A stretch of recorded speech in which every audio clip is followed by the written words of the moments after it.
बहुत कम लोग जानते हैं कि भगवान श्री राम के बाद अयोध्या का अगला राजा कौन बना, क्योंकि रामायण की मुख्य कथा श्री राम के जीवन पर केंद्रित रहती है और लोगों को ये नहीं पता चलता कि उनके बाद रघुवंश में क्या हुआ। असल में जब भगवान श्री राम ने अपना पृथ्वी अवतार पूरा किया और अयोध्या का शासन सौंपने का समय आया, तब राजगद्दी उनके तेजस्वी और धर्मनिष्ठ पुत्र कुश को दी गई। कुश को बचपन से ही मर्यादा, नीति और प्रजा पालन का प्रशिक्षण मिला था, इसलिए वे राम की ही तरह न्यायप्रिय, विनम्र और वीर राजा बने। कुश के राज में अयोध्या फिर से वैभव, शांति और धर्म का केंद्र बनी। लेकिन कहानी यही खत्म नहीं होती, क्योंकि कुश के बाद रघुवंश में एक लंबी श्रृंखला शुरू होती है जो कई पीढ़ियों तक चलती है।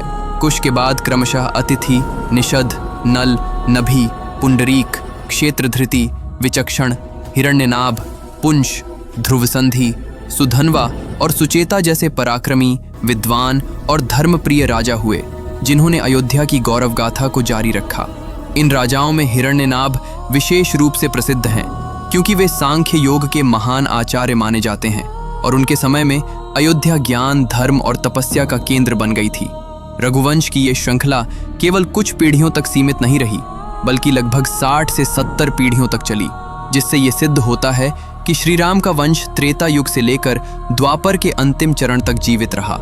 अंत में इस वंश का सबसे प्रमुख राजा बृहदबल हुआ, जो महाभारत के युद्ध में कौरव पक्ष की ओर से लड़े और अभिमन्यु के हाथों वीर गति को प्राप्त हुए। इस प्रकार श्री राम के बाद भी रघुवंश की महिमा, उसकी परंपरा और उसका गौरव युगों तक चमकता रहा और अयोध्या का नाम धर्म, न्याय और पराक्रम का प्रतीक बना रहा।